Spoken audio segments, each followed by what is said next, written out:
رڼا رڼا بکړي زړه د جهان دارالعلوم افغان دارالعلوم افغان دارالعلوم روشان دی وی تل د لمر په شان دارالعلوم. السلام عليكم ورحمة الله وبركاته.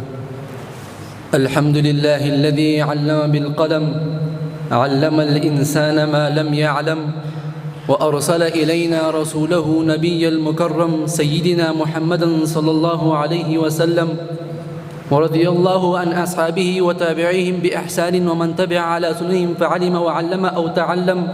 أما بعد، فقد أرشدنا الله تعالى في كتابه الكريم على لسان نبيه العظيم بعد أعوذ بالله من الشيطان الرجيم. بسم الله الرحمن الرحيم. ولتكن منكم أمة يدعون إلى الخير يأمرون بالمعروف وينهون عن المنكر أولئك هم المفلحون.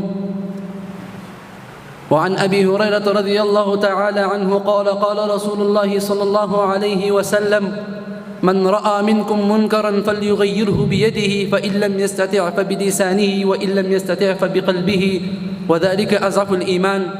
وقال الشاعر: هميشا بفكر ثروت ومالي هميشا بفكر ثروت ومالي شراب الحال إن أمت تنالي خيال أمتي خير وراكم دیگر کار نکن این کار را کن.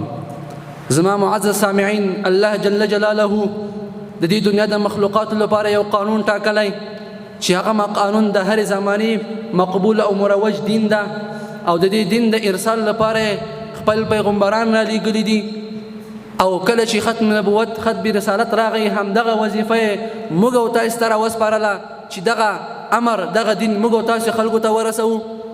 نو په همدې اساس زه غواړم چې دعوت او تبلیغ باره کې اصولن متصل تاسو سره شریک کړم.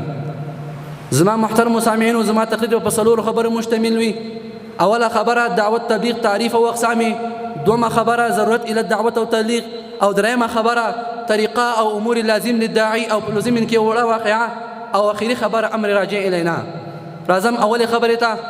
حضرت مولا تقی عثماني صاحب په خپل کتاب اصلاحی خطبات کې او شیخ عبدالکریم زیدان په خپل کتاب اصول الدعوه کې فرمایي چې الدعوه معناه هو امر بالمعروف والنهي عن المنکر. دعوت هم دغه امر بالمعروف او نهي عن المنکر ده. د مختزلی کې چې بنا پر دې چې یو فرد مسلم کافر دعوت ورکوي د اسلام نه رابللو، یا بنا پر دې چې فرد مسلم یو مسلمان دعوت ورکوي په اوامر الله او نواهی الله سره. راځم اقسام ته. دعوت په دوه قسمه ده، یو فردي دعوت ده بل اجتماعي دعوت ده. فردي دعوت دې ته ویل کېږي چې یو فرد راجکسي من حيث انه فرد مسلم دا دعوت الى الله کوي، او اجتماعي دعوت هغه ته ویل کېږي چې یو فرد راجکسي په یو ټولۍ کې دعوت کوي، همدغه فرد مسلم دې ته اجتماعي دعوت ویل کېږي. راځم دومره خبرې ته. ضرورت او احتیاط دعوت څه ده؟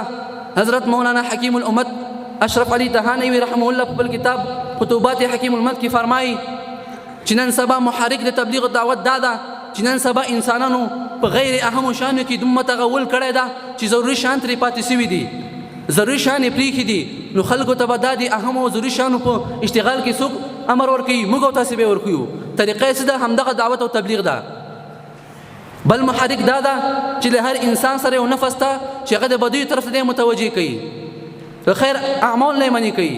لکه څنګه چې الله جل فرمایي: وما أبرئ عن نفسي إن النفس لأمارة بالسوء. نو همدغه نفس همدغه خلق موږ به د خو اعمال طرف ته څوک رابلي؟ موږ او تاسې به رابلو. بدو اعمال به څوک منې کوي؟ موږ او تاسې به منې کوو. طریقه شي ده همدغه دعوت او تبلیغ ده. او الله جل په خپل کتاب کې فرمایي: وما هذه حياة الدنيا إلا لهو ولعب وإن الدار الآخرة لهي الحيوان لو كانوا يعلمون.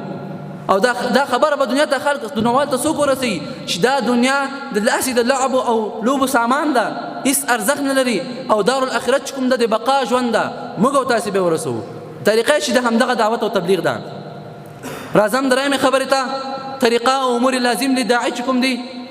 مولانا اشرف علي تهانوي خپل کتاب کې فرمایي چې اول په حکمت سره، دوم په احسنو الفاظ نصیحت کول دي، او درېیم مجادله کول دي.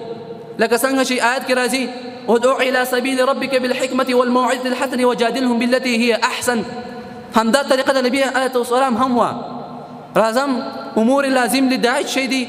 داعي باید صابر وي، زغم ولري حوصله ولري او په احسن الفاظ سره نصيحت وکړي او مقابل کې چانه مال ونه غواړي ځکه د آدم علیه السلام نه نیولې بیا تر نبی صلی الله علیه وسلم پورې همدا طریقه د صحابه وه همدا طریقه د پیغمبرانو وه همدغه لړۍ دوی همداسې مخ ته بوتلې وه محترمو سامعینو صحیح مسلم حدیث ته کله چې نبی علیه الصلوة والسلام د مکې مشرکین ته ډېر دعوت ورکړ نو د طائف په لور روان سه همالته دوی په غټه هیله لاړه و طائف اول د طائف مشرانو دعوت ورکړ هغوی ونه مانه رد یې کړ بیا په عام محضر کې دعوت الی الله وکړو هغوی هم ونه مانه او رد یې کړ ان تر دې چې هغوی خپلو ماشومانو ته امر وکړو چې په کاڼی وولئ زما معزز سامعین سردار دو جهان روان ده زما معزز سامعین هغه کس روان ده چې حبیب الله ده زما معزز سامعین هغه کس روان ده چې چلو دنیا پیدا شوه هغه کس روان ده چلو چې دنیا کې انسانیت پیدا شو هغه کس روان ده چلو چې دنیا وګرځولای شوه هغه کس روان ده چلو چې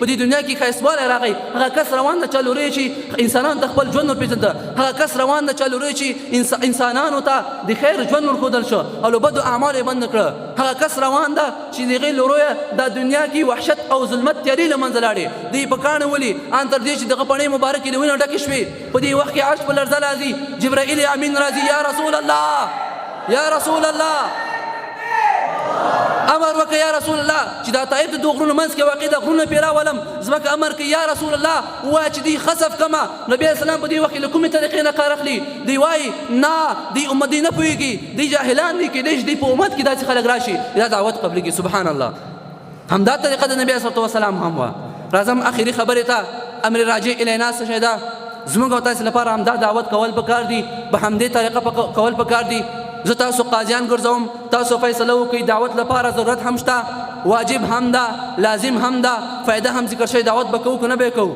او بالکل به یې کوو همدې طریقې سره به یې کوو راځم د طریقې د خپل تقریر خلاصې ته همدغه څلور خبرې شوې د دعوت تعریف او اقسامو دوهمه خبره ضرورت او احتیاج درېیمه خبره طریقه د دعوت ابتغي او اخري خبره امر راجع الینا وما علينا الا البلاغ المبين